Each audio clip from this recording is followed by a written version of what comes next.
Good afternoon and welcome to Let's Chat with Dr. Celeste, MD. I'm your host, Dr. Celeste Reese-Willis. I'm your board-certified family medicine physician, national speaker, and Amazon best-selling author. I help busy professionals to find solutions for their acute and chronic medical needs through my concierge and virtual medicine platforms. Welcome, ladies and gentlemen, and good afternoon. Welcome to Let's Chat. We have a very special guest today joining us. I'm so excited. She is my super friend. She is my soror. She is my medical mogul sister. I'm going to let her introduce herself. She's a double board certified psychiatrist in child, adolescent, and adult psychiatry. Welcome, Dr. Ericka. We're so happy to have you back. Thank you. Thank you. I feel like I don't have a whole lot to add after you said all that. Well, tell us who you are, where you're from, that kind of thing. No worries. No worries. I appreciate you having me here today. I appreciate all of the hard work you do in the community. It's definitely inspirational. So I'm honored to be here. Thanks again for having me. I am Dr. Ericka, double board certified psychiatrist, as she said, Harvard trained and best-selling author. I help women just make it through feeling just disgruntled and frustrated with love. I'm on a mission for women to feel loved, seen, and valued on their own terms. But I'm here, it doesn't matter your gender, because I have over 15 years of experience in human behavior. And I'm based in Atlanta, but I am a traveling psychiatrist with my own telepsychiatry practice. And I'm happy to be here. Thank you so much, Dr. Ericka. So guys, she travels all over the country helping people deal with any kind of psychiatric issues that they may be dealing with, from anxiety to, and I'm sure that she'll share some of the things that are her specialty. But the reason that we had Dr. Ericka join us today is I thought it would be a good idea for us to have a discussion about some ways that we can cope with some of the stress that we've been under for the last 4 or 5 months since we've been dealing with the COVID-19 pandemic. I know that there are varying psychological issues that many people are dealing with, from depression, feelings of hopelessness, feelings of nervousness. At least 12 to 30%, 36%, I'm sorry, of adults have reported having these symptoms, with these symptoms being greater in people that are over the age of 50, people that are divorced or widowed. And so I thought it'd be a good idea for us to have Dr. Ericka come on and share with us some of her strategies for helping to deal with this stress. So I'll start with the first question, and that is, Dr. Ericka, can you share with us some of your top coping mechanisms to help some people cope with the fear and worry that some people may be experiencing now with the loss of their job, with the loss of even life, in dealing with getting a diagnosis of COVID-19. Some people are having a loss of source of income during this time of COVID-19. So if you can share with us some of your coping strategies. So a lot of them fall in one big basket. So this basket is strategies that help you remember that you are actually in control of something, because a lot of the mental distress that's going on around COVID-19 is around a lot of the uncertainty and just feeling like things are out of control. So part of the top ones just are ways that you remind yourself that you are in control of your personal space, your environment, and your body. So it's making sure that you're getting adequate sleep, that you're still fueling your body with healthy food. Dr. Celeste mentions this one all the time. It's important to stay hydrated and to drink water, because all of those are things that help your immune system. And they also have you have better clarity of thought. Yes. The next thing is there's a certain amount of planning that we've all seen as we started going through COVID-19 that can be helpful. So this is a time to reassess your budgets, where you can hold it together. If you're in a position where your finances are in a way that you can kind of save for that rainy COVID day in case something happens, then this is a time to do it if you do have those resources.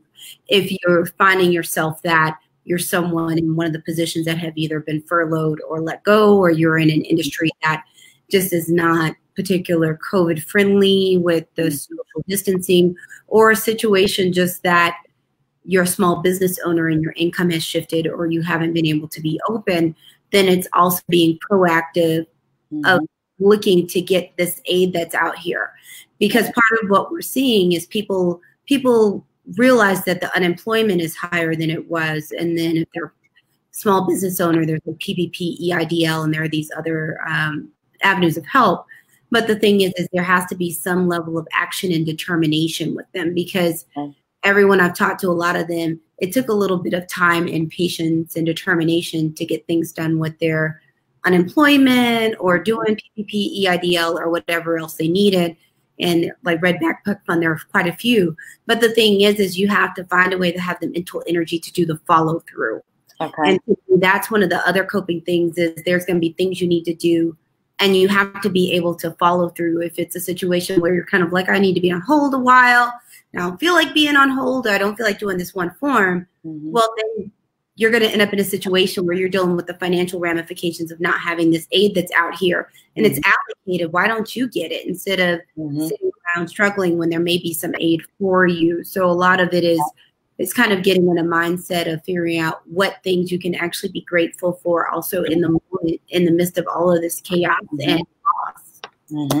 Okay, very good point, Dr. Ericka. Find gratitude even in the midst of all of this, and take action, even though you may not feel like it, because of the feelings of anxiety and even depression that you may be having, because that actually is a more common symptom that's happening with some of the patients that I see that sometimes don't have a baseline anxiety disorder or depression, but because of what's happened with the social isolation and people, having to quarantine at home, people are feeling different emotions. And thank you for sharing those tips of how best we can help to manage some of those feelings, Dr. Ericka. Thank you. You alluded to this in your answer just before. So many people are having problems sleeping. That is another pervading symptom that just comes up over and over and over again. And whether that's they're having problems sleeping because they're thinking about issues with work, because of the changes and the fluctuation with what's going on at work, with the rise in the COVID cases and being able to work, not being able to work. So, and you alluded to that earlier as well. It's important for us to get an adequate sleep for your immune system to be healthy. So do you have any suggestions on ways that people can channel that anxiety or that pervading thoughts in a safe and a healthy way so as to not keep them up at night? Something or a strategy they can try, and something perhaps that they can utilize before seeking treatment for their physician for insomnia, just something that people can utilize that would help? Yes, and as you just also alluded to, is just as a lot of the protective measures and things we do to stay safe during COVID-19 are analog. A lot of these, when I have some nerd tendencies, I'm going to confess it. They're analog, not digital. So when it comes to dealing with sleep, a lot of this are different ways that you turn your mental and emotional volume down. So some fall into what we traditionally call sleep hygiene, which is basically a fancy way of ways to help sleep. Medication. Right. So it's having your room clean. It's using your bed for only sleep and horizontal gymnastics. It's not drinking gymnastics. Not drinking caffeine late in the day, not drinking a lot of liquid late, because part of the reason with liquid late, people that are not spring chickens, especially women, have that, that benign prostatic hypertrophy who work all night on a good night. Right, exactly. So it's like if people are out of their routines, and a lot of this goes back to the fact that with COVID-19, people came out of their routines. So it ended up in more social media, more TV. Even if we weren't watching COVID coverage, and now the coverage of a lot of the racial issues going on, it's Netflix binging. It's a lot of binge watching. So some of it is putting yourself back on a schedule and having a routine time to go to bed, because just like little kids need routines, so do adults. So you need to pick a bedtime and try to stick to it. The other thing is to turn off your screens, turn off your phone, turn off your tablet at least an hour before you're trying to go to bed, and don't have those sitting next to you. Put them on D&D or turn them off. You don't want those blue lights interrupting your sleep. And those are very simple things. The other thing is a lot of what we're doing is activating. You know, when you're scrolling, perpetually scrolling through your feed, which is very easy to do right now. There's a lot of news. Or you're watching, like my mom's, this is one thing she does. She'll watch CNN like someone has super glue. Like she just can't turn it off. It's like a train wreck. She can't stop it. And there's a point where if you find yourself starting to get anxious or on edge as you're taking this information in, you need to take a break, because some of it is information overload. And there's been a lot of overload of things because you have all the COVID news coming in. You have all these videos and things of protests and deaths coming through. It's all things that can be emotionally disturbing and activating. So some of that is just turning those things down. The last one I'll mention before I just take over all of Dr. Celeste's show. No, you're fine. Please. Thank you.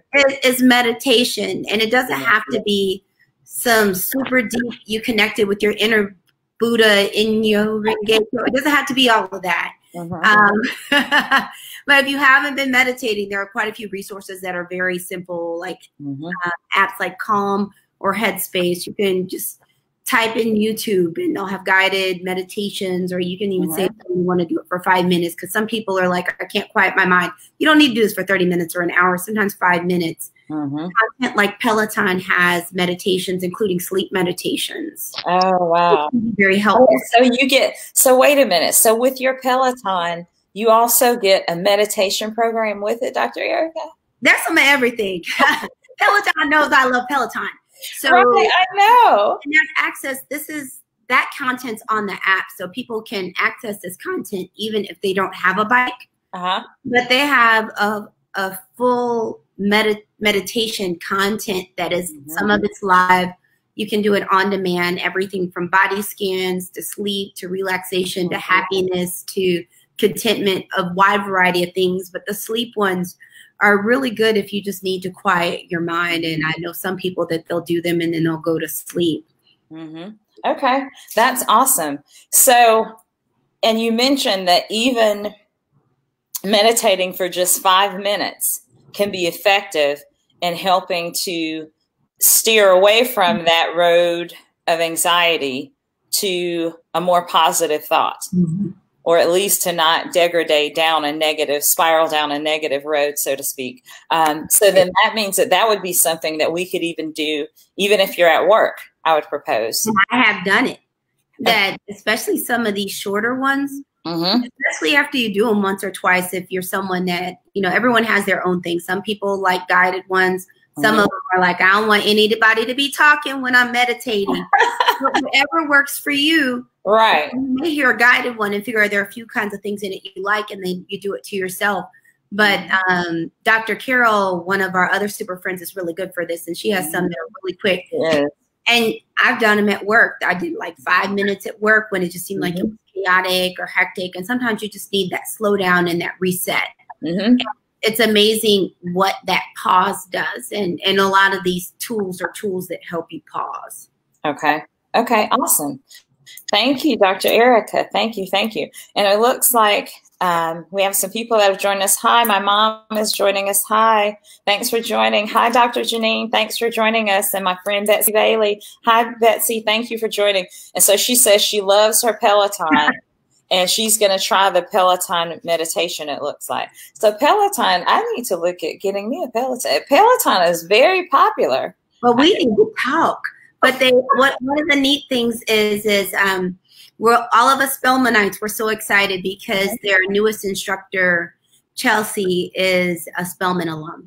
Oh, wow. Awesome. Awesome. Awesome. So I know that there'll be a lot of Spelmanites that have a Peloton. Yes. For sure, for sure. Okay, so let's move on to our next question. Okay, so there are so many varying psychological effects that patients that have COVID-19 that they experience from, and just to go down a list of some information that I saw from a research study 42% are reporting insomnia, and this is both inpatient and outpatient. 38% report impaired attention or concentration, 36% anxiety, 34% say memory impairment, depressed mood, 36%, confusion, 28%, and altered consciousness, 21%. So they're obviously in dealing with a positive COVID diagnosis. There are a lot of things that they're going through psychologically. Do you have any suggestions on how a family member of someone who's positive for COVID could help to alleviate some of these symptoms from a distance? Because they're being, they're pretty isolated because they have to be quarantined away from other people. Is there anything that families of the COVID-19 patient can do, and anything those patients that are positive for COVID-19 can do to help with some of these symptoms, Dr. Ericka? Well, this is one of the times where screens come in handy. Okay.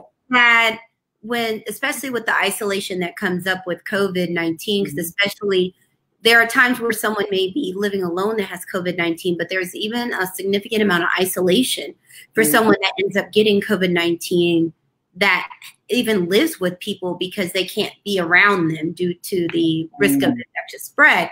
Is that the good thing? This is the one thing, as I was saying, the good thing about it is it gives a way for everyone to have a visual of what's going on, so that it may not be the same as having someone in the room or someone take care of you, like touching you or those kinds of things. But at least, number one, someone can see you. And you can see them, so that you actually still can get some type of contact. The other thing is one of the reasons that this would be anxious are a few things. One is not only are people isolated, but people have died from COVID-19. So if you start talking to a lot of people with bad asthma, a lot of them all have the same fears and anxiety that sometimes they're going to have a problem breathing and die, or they'll go to sleep and won't wake up. And part of some of these symptoms with COVID are, you start thinking of what the basic symptoms are that a lot of people are having, especially the people that are having significant respiratory symptoms as well. They're not oxygenating well. So if you don't get enough oxygen, you're not going to concentrate well. You're not going to be thinking well. You probably will have some confusion, and you're going to have some almost what's going to feel like reality-based fears that you might not be able to breathe. Because the one symptom when you start talking to a lot of people that have had it that they say is they feel like they might die because they can't breathe. And I think some of these things are just linked to just kind of how this illness comes on. One is the uncertainty that no one has a really good idea of exactly who's going to have mortality and who isn't, or who's going to have significant morbidity and who isn't. And I realize I just pulled medical terms. So either who's going to get really, really sick versus who's going to die, or who's just going to get the sniffles and then just keep on rolling. That we don't have the greatest predictors of who's going to get what, because there are some people that they start off really healthy and that I even know that had it, and their breathing has still not returned to normal months later. So part of it is adapting where we can so that we can see each other and people can still have contact. The next is, it may be helpful to have time check-ins where someone knows someone's going to call and check on them and make sure they're okay. The other thing is one of the things that's hard, especially for people that are in a household with multiple people, is it may be useful, even if you're not in the household, that if someone gets it, that you do either you order a paper or plastic utensil, plate, everything they need delivery, or you bring it over to the house and drop it outside just to alleviate the stress of everything everyone needs to do. And it's really stressful when people are home and they're trying to, one group is trying to use these dishes, someone's trying to have COVID dishes. That's the time when it's trying to have paper. But when people are trying to manage all this in their household, that might not be the time when it's most convenient for them to do a Target or a Walmart run. Correct. So some of it is kind of problem solving what people need to pull the other stressors off.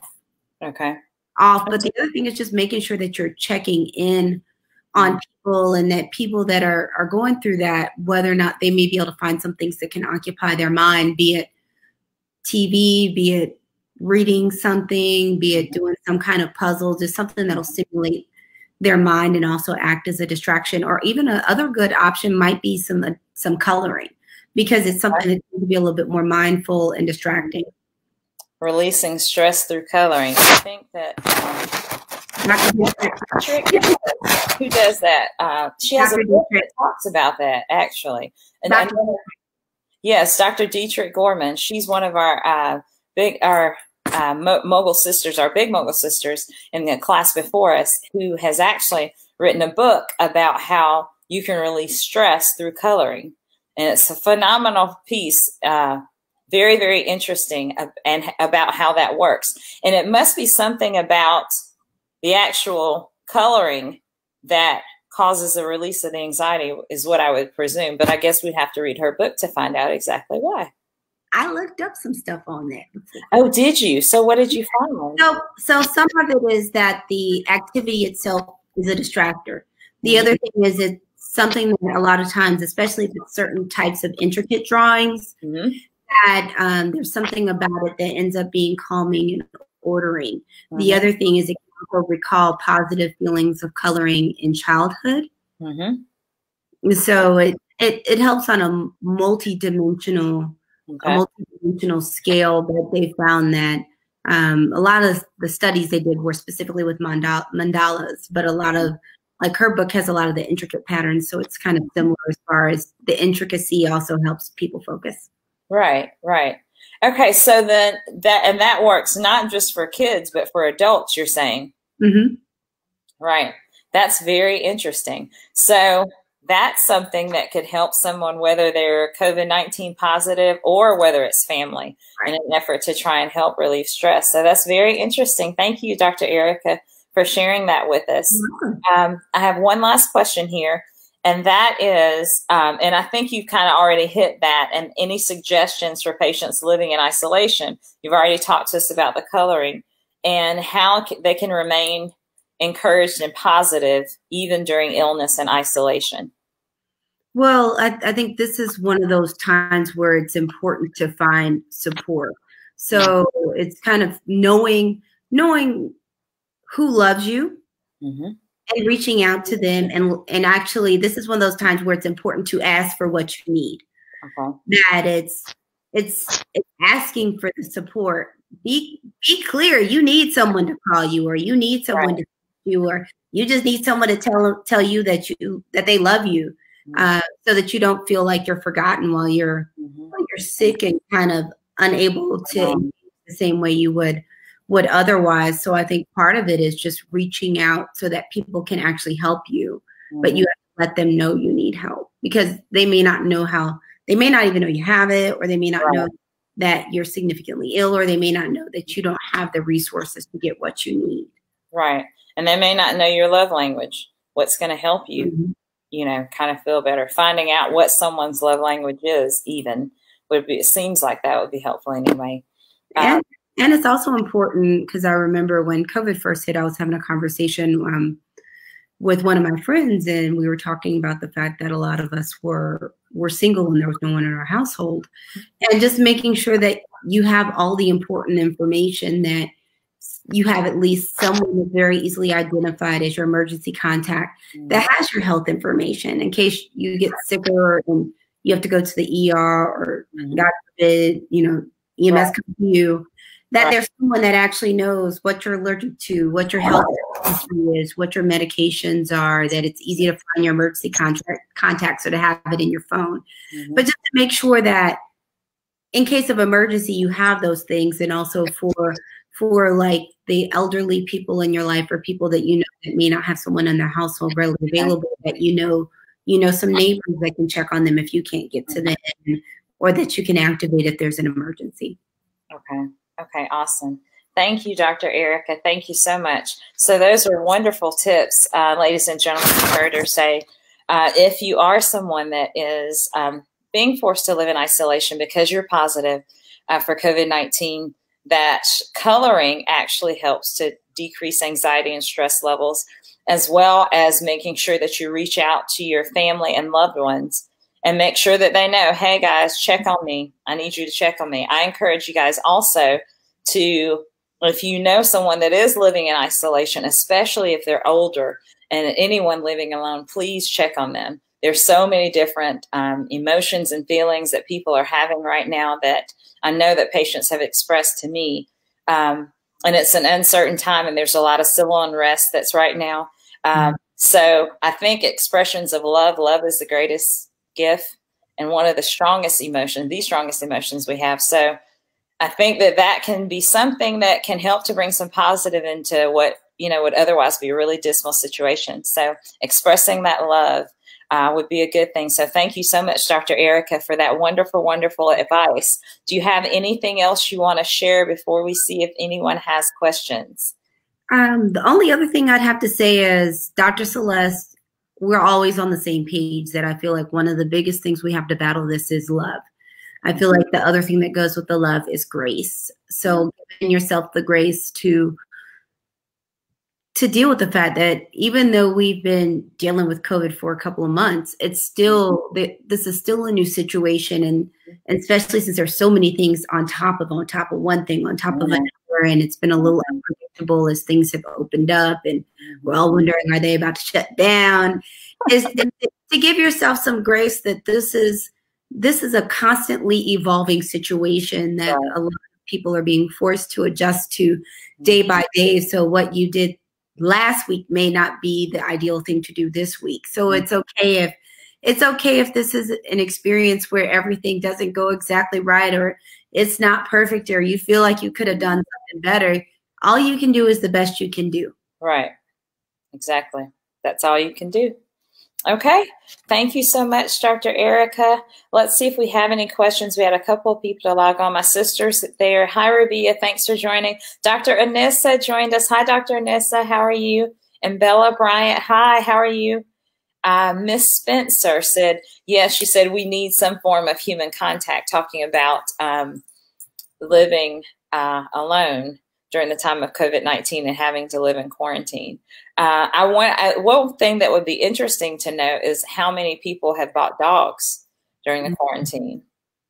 That would be an interesting fact to know. Hi, Dr. Ken. Thank you so much for joining. Hi, Sora Allison. Thank you so much for joining. Does anyone have any questions? If you have any questions, please put them in the chat.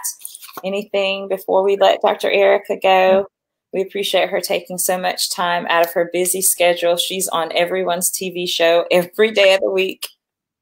I think she's always on her show, someone's show, helping us to deal with coping mechanisms and different facets. Let's see. It doesn't look like we have any other questions, Dr. Ericka.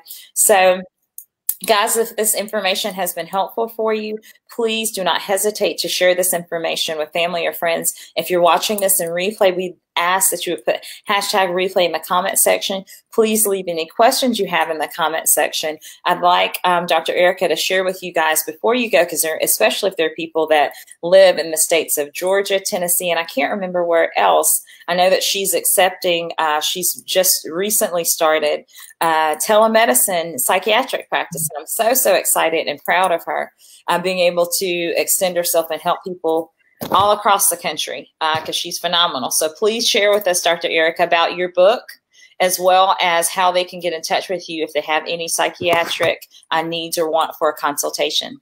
Oh, thank you so much. I appreciate it. I feel like I need you with me every day. My pocket. So the book she's alluding to is called Fix Your Fairy Tale, A Woman's Guide to a Great Life, Love, and Legacy. So it literally is a self-help book that has practical tips on how you can find happiness no matter where you are, even if you were told that whole story that if you're a good girl and you go to school, that the husband and kids are going to come and it's all going to be perfect. And for a lot of people, that's just not how it is. So, so this helps you take you from a space of looking at everything you don't have to being able to grow to have the life you actually want and be happy. So that, and then my new telepsychiatry practice, I'm so excited about. I'm only seeing adults right now. Eventually I'll see kids, but I'm starting with adults. As Dr. Celeste mentioned, I'm currently taking people in Georgia and Tennessee. soon to be Massachusetts any day now. Then we'll expand from there. But the thing I love about this is it's a very customized practice that is holistic, that gives me an opportunity to, just as I teach people to live on their own terms, allows me to practice psychiatry on my own terms, that my appointments aren't short because there's no insurance. So I actually see people for longer periods of time to really get to know them, to figure out what you really need as a person. So you can reach me for that at askdrgoodwin.com. That's AskDrGoodwin.com to get your free 15-minute consultation so I can see how I can help you. And thanks again for having me on. I totally appreciate it. Oh, thank you so much, Dr. Ericka, for taking the time out of your busy schedule to come on. Ladies and gentlemen, again, if you have any psychiatric, can't get it out. It's a lot of syllables. Right. Psychiatric needs. Please see Dr. Ericka. She is amazing. And I'm not saying that just because she's my Sarah and medical mogul sister. She's absolutely amazing. You know who I am. I'm Dr. Celeste, your board certified family medicine physician, national speaker, and best-selling author. I help busy professionals to find solutions for their acute and chronic medical needs through my concierge medical program, a virtual medicine program, and our COVID-19 pop-up testing site that we have. So, ladies and gentlemen, that's all we have to share for you. Everyone, have a great Sunday. Please mask up if you're leaving your house, and we will see you guys next time. Have a good day. Thank you, Dr. Ericka, for joining us. Thank you.